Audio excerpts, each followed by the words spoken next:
Addams Family, coming out in 1964 and only lasting 2 seasons and 64 episodes, but still remains timeless because of all the kooky antics that they're up to. Who are the characters at play here? Well, we have Morticia Addams, which is rule number 1. You gotta have a beautiful girl here. No, it's not Wednesday Addams, for all of you sickos out there, even though she is in here. The child has got to be whacked. We do not go around whacking people in this house. Sir. There's also Pugsley, the chunky little kid who seems to be much smarter than he should be, even though in later movies they dumbed him down quite a bit. We also have Uncle Fester, who is just plain off, let's just say. We have Grandmama, who's not here altogether in this episode, at least, that we're going to cover today. We have Lurch, who is a giant Frankenstein-like being, who is probably my favorite character, just because he seems to be disgusted with everything that goes on all the time. I absolutely love him. And we have Gomez Addams, just the true patriarchal person of the Addams family. And that brings us to rule number 3 of a TV show. You gotta throw rich people in it, because everyone loves seeing how rich people live. Do they really live like this? Well, probably not. But I wouldn't put it past some of them to live just outside of the means of normalcy that we know it. And that's why also we have rule number 6 here as well, the outsider, because this show would be fairly boring if no one came to see all of the weird things they do. So almost every episode involves someone coming in from the outside and seeing how the Addams live from day to day, and then freak the F out and run out. So today's show that we're going to take a look at is The Undercover Man. So first up, the Addams family is on their ham radio, and it seems like they're sending some coded messages, even though they're just being themselves. And it's quite funny. Uncle Fester, of course, powers the whole thing because he has a lot of electric juices flowing through him. We then show the Addams family doing some of the things that they do in their kooky off time, like shooting some guns in the house, because that's normal, and sometimes they set off some dynamite too. Almost every episode they blow up stuff. And then we see the CIA outside their house wondering what's with all these coded messages. Of course, they recruit the postman to be the undercover guy, and he is psyched for the job. He walks in and the Addams immediately welcome him into the home, and then they actually let him go through all of their letters and correspondence, because the mailman said that, you know, his nephew or something really needed to take a look at it and loves all the exotic stamps because they get letters from all over the world, because he's rich and he has a lot of investments from all over the world. And this makes the CIA angry for some reason. Of course, when he's snooping around, he just runs the heck out of there, and they manage to get the plumber to come in. Now, this plumber is also not very good at sneaking around all stealthily. He's supposed to fix Kitty Cat's plumbing for his drinking water, which is a full-grown lion. Anytime you see this lion, you never actually see anyone else on set, because the lion was always alone at all points in time. No one was on the set when the lion was there except for the lion trainer.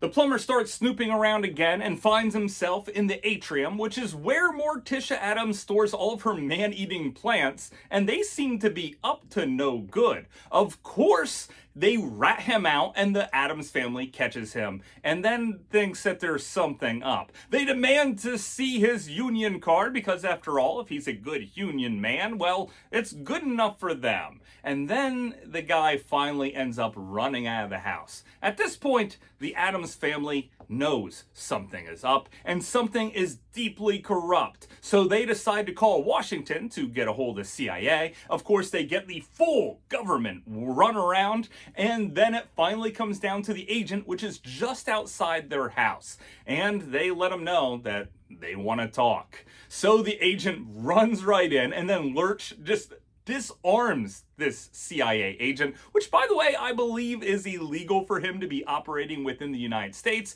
let alone running this undercover mission in general. So when the Addams family catch him and determine him to be sort of like a criminal, because that's what he is, they put him in the stockades. And That is pretty hilarious because it also happens to be where the ham radio is. So then we see Pugsley sending some very interesting messages of his very own, which leads the guy to believe that all of these messages aren't code, they're just a bunch of kids playing around on a ham radio, which, by the way, you probably weren't allowed to do back then. Heck, you even need a special license just to operate one, and is good for enthusiasts to this very day.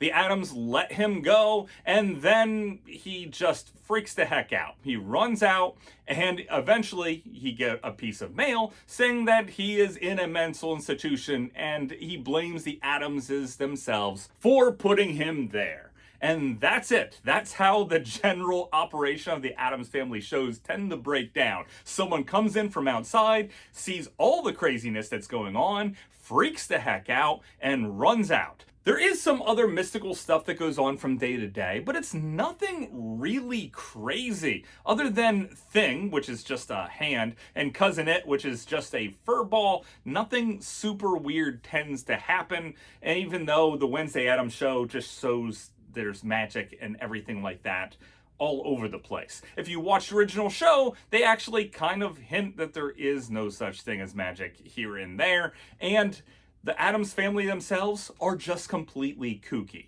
Let me throw in some fun facts that I learned from the show. Like, Uncle Fester in the movie is Gomez Addams' brother, but it's actually Morticia's uncle, her Uncle Fester. So that means he's the great uncle to the children. Morticia has blue eyes, and Wednesday Addams' middle name is, of course, Friday, because that makes total sense. She has a pet spider, and they happen to live on a cemetery ridge right next door to a cemetery where the kids love to play hide and seek. Now, one of the things I found amazing about this show is how the human brain works, because when I was watching it, I had the urge to go back and watch a show from the 90s called The Adventures of Briscoe County Jr.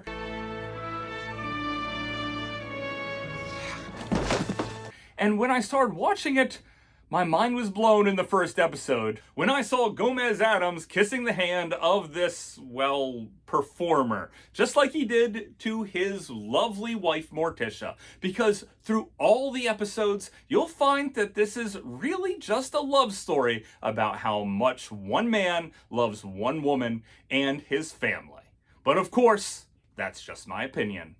Thanks for watching. Oh, that's no fun. Uncle Fester, this is not a fun matter. That child has got to be taught to play with her own explosives. Hopefully you guys enjoyed this video. I had a great time making it, and I watched every single episode of The Addams Family, and I just thought it was terrific. I don't know why it got canceled, but I do understand why it still remains part of today's culture and why people love it so much. I just don't understand why so many people have a thing for Wednesday Addams and seeing her in different positions. The internet can be pretty weird. So until later, I will see you again, guys. But then a lady never counts. Oh? Then what are those notches on your bedpost? Just a few scratches that occurred during shipping.